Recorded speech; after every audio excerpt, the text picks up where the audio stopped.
이영훈의 노래가 품은 역사. 5월 광주, 바위돌과 바위섬, 5월의 노래.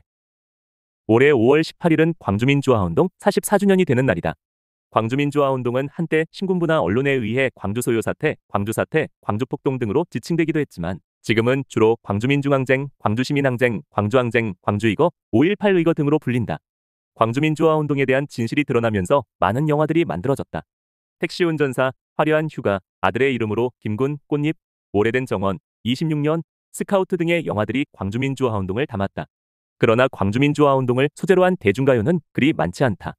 1981년 MBC 창사 20주년 기념으로 성대하게 열렸던 제5회 대학가요제. 당시 한양대 경영학과 1학년 정호찬은 자신이 작곡, 작사한 바윗돌로 당당히 대상을 수상했다. 광주 출신인 그는 광주일고 졸업 후 군복무를 마친 복학생이었다. 찬비 맞으며 눈물만 흘리고 하얀 눈 맞으며 아픈 맘 달래는 바윗돌. 세상만사 야속 타고 주저앉아 있을 소냐? 어이 타고 인해 청춘, 세월 속에 묻힐 소냐? 굴러 굴러 굴러라 굴러라 바윗돌. 한 맺힌 내 가슴 부서지고 부서져도 굴러 굴러 굴러라 굴러라 바윗돌. 저 하늘 끝에서 만세상 웃어보자. 뭔가 답답하고 우울했던 젊은 세대의 마음을 대변하듯 시원하고 파워풀한 가창력이 압권이었던 그의 노래는 꽉 막힌 가슴을 시원하게 뚫어준 청량제 같았다. 하지만 이 노래는 대학가요제 사상 최초로 시대적 상황 때문에 금지곡이 된 불행한 노래로 기록되어 있다. 정호차가 부른 바윗돌은 대학가요제 대상 수상 후 한 달 정도 방송에 줄기차게 나오다 어느 라디오 프로그램 출연 후 한순간에 사라진 방송 금지곡이다. 당시 진행을 맡았던 아나운서가 바윗돌이란 노래 제목이 무엇을 의미하냐고 묻자 정호차는 광주에서 죽은 친구의 영혼을 달래기 위해 만든 노래이고 바윗돌은 친구의 묘비를 의미합니다라고 대답했다. 어목했던 시절 방송이 나간 후 정보기관과 방송국에서 난리가 났다. 다음날 이 노래는 불온사상 내포란 이유로 곧바로 방송금지 조치가 내려졌다. 이후 시대의 아픔을 은유적 가사와 우렁찬 창법으로 노래했던 바윗돌은 대중들에게 잊혀져 갔다. 대학을 졸업하고 KB국민은행에 입사해 지점장을 지내는 등 금융인으로 변신한 정호차는 직장 행사 등에서 노래를 하며 아쉬움을 달랬다.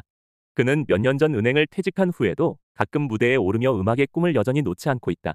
광주민주화운동을 노래한 가요는 바윗돌 말고도 또 있다. 바로 김원중이 부른 바위섬이다. 1980년 5월 18일 당시 김원중은 전남대 2학년이었다. 운동권은 아니었다. 공부보다 기타 치고 노래 부르는 게 좋았다. 그의 말대로 속 없는 학생이었다. 그런 김원중이 광주민주화운동 현장에 있었다. 그는 그 상황을 눈으로 봤다면 누구나 동조했을 것이라고 말한다. 김원중은 지역 선후배들과 만든 그룹 사운드 로터스에서 활동했다. 5.18이 지나고 군을 제대한 그는 복학 준비를 하고 있었다. 어느 날 함께 어울리던 조선대생 배창희가 바위섬이라는 노래를 들고 왔다. 배창희는 전남 고흥 소록도에 갔다가 가사를 쓰고 곡을 만들었다고 했다. 그 고립된 섬의 모습이 마치 광주민주화운동 당시 광주와 같은 느낌이 들었다는 것. 당시 계엄군은 외부로부터 광주를 철저히 고립시키는 작전을 폈다. 광주에서 나갈 수도 광주로 들어올 수도 없었다.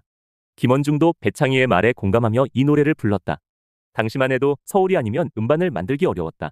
기획부터 제작까지 음반에 관한 모든 것은 서울로 통했다. 김원중과 그의 동료들은 광주에서 음반을 만들기로 했다. 왜 지방에서는 음반을 만들 수 없을까라는 생각에서 출발했다. 1984년 김원중을 비롯해 광주에서 노래 좀 한다는 이들이 모여 예양의 젊은 선율이라는 음반을 냈다. LP판 표지까지 자신들의 손으로 그렸다. 지역에서 만든 최초의 음반이다. 김원중은 이 음반의 막내로 참가해 바위섬을 불렀다. 파도가 부서지는 바위섬.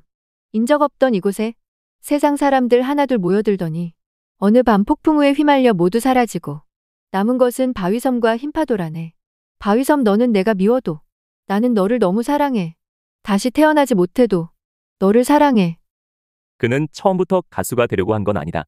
대학가요제 무대에 오른 적도 없다. 그저 음악을 즐기는 사람들끼리 모여 우리 힘으로 음반 한번 내보자는 거였다. 일종의 기념음반이다. 그런데 바위섬은 입소문을 타고 서울까지 퍼졌다. 김원중도 덩달아 유명세를 타며 방송에 출연하는 등 대학생 스타 가수가 됐다. 김원중은 방송에서 바위섬이 5.18 광주를 의미한다고 쉽게 말할 수 없었다. 그는 방송에서 처음부터 내놓고 바위섬의 의미를 얘기하기 어려웠다. 그러나 방송에 나갈 때마다 나는 광주 출신이라는 점을 강조했다고 말한다. 대신 김원중은 방송이 아닌 개인 공연 무대에서 바위섬의 의미를 소개했다. 5월의 노래는 임을 위한 행진곡과 함께 광주민주화운동을 대표하는 운동가요 중 하나다. 심지어 해태 타이거즈의 야구 경기 중에 불린 적도 몇 번 있었다고 한다. 노랫말은 은유적이지 않고 직선적이다. 마치 사진기로 현장을 촬영하듯 1980년 5월 광주의 참상을 그대로 묘사한다. 꽃잎처럼 금남로에 뿌려진 너의 붉은 피. 두부처럼 잘리워진 어여쁜 너의 젖가슴. 5월 그날이 다시 오면 우리 가슴에 붉은 피 솟네. 왜 쏘았지? 왜 찔렀지? 트럭에 싣고 어딜 갔지? 망월동에 부릅뜬 눈, 수천 개 핏발 서려 있네.